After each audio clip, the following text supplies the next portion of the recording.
নমস্কার বন্ধুরা, সুস্মিতার রান্নাঘর স্লাইস অফ লাইফে আরও একবার আপনাদের সকলকে স্বাগত জানাই।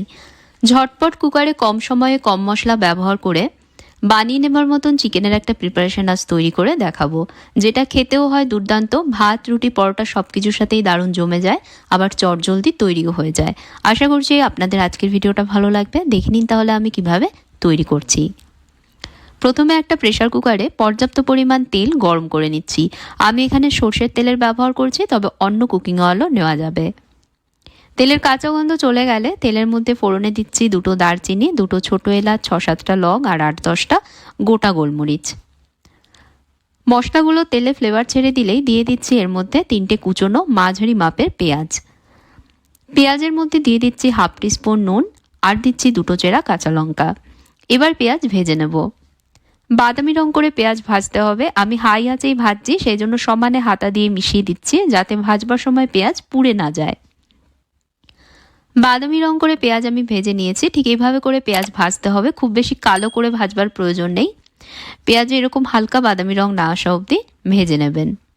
এখন এর মধ্যে দিয়ে দিচ্ছি 1 টিস্পুন হলুদ গুঁড়ো, 2 টিস্পুন কাশ্মীরি লঙ্কা গুঁড়ো আর দিচ্ছি 1 টিস্পুন কাসুরি মেথি। একদম কম মশলা ব্যবহার করে আজকে চিকেনটা আমি তৈরি করছি। এর মধ্যে জিরে গুঁড়ো, ধনে গুঁড়ো এসব কিন্তু কিছুই দেব না, অথচ এর টেস্ট কিন্তু অসাধারণ হয়। অবশ্যই একবার এভাবে বানিয়ে দেখবেন। এর মধ্যে অল্প জল দিয়ে সব একসাথে মিশিয়ে নিয়ে মশলাটা একটু সময়ের জন্য কষিয়ে নিচ্ছি। 2 মিনিট মশলা কষিয়েছি। এখন এর মধ্যে দিয়ে দিচ্ছি 2 টেবিল স্পুন আদা রসুন বাটা। আদা রসুনের কাঁচা গন্ধ না যাওয়া অবধি আবারও সব একসাথে মিশিয়ে নিয়ে কষাবো। এভাবে আমি 3-4 মিনিট কষিয়েছি। আদা রসুনের কাঁচা গন্ধ চলে গেছে। এখন দিয়ে দিচ্ছি এর মধ্যে ছোট টুকরোয় কেটে নেওয়া 2টো মাঝারি মাপের টমেটো। টমেটো দেওয়ার পর এর মধ্যে অল্প নুন দিয়ে দিচ্ছি। এখন মশলার সাথে টমেটো কষাবো। টমেটো নরম না হওয়া অবধি আর মশলা থেকে তেল না ছাড়া অবধি কষাতে হবে। লো মিডিয়াম আছে আলগাভাবে কুকার আমি ঢেকে দিচ্ছি। এভাবে 4-5 মিনিট রান্না করেছি। টমেটো দেখুন নরম হয়ে গেছে আর মশলা থেকে তেলও ছেড়ে দিয়েছে। এখন এর মধ্যে দিয়ে দিচ্ছি চিকেনের টুকরোগুলো। এখানে 600 গ্রাম হাড় সমেত চিকেন নিয়েছি, তবে বোনলেস চিকেন দিয়েও কিন্তু রান্নাটা করা যাবে। চিকেন ধুয়ে নেবার পর ভালোভাবে জলটা ঝরিয়ে নিয়েছি। এখন মশলার সাথে চিকেন কষিয়ে নেব। প্রথমে হাই আছে 2-3 মিনিট ভেজে নিচ্ছি। আর বন্ধুরা, আমার আজকের ভিডিওটা আপনাদের ভালো লাগলে প্লিজ ভিডিওতে অবশ্যই একটা লাইক দেবেন, শেয়ার করবেন ভিডিওটা, আর আমার চ্যানেলে অবশ্যই সাবস্ক্রাইব করবেন। নতুন রেসিপি চ্যানেলে আসলেই যাতে জানতে পারেন, সেই জন্য সঙ্গে থাকা বেল আইকনে প্রেস করবেন। আর যদি ফেসবুক পেজে দেখেন ভিডিওটা, তাহলে পেজে ফলো করে নেবেন।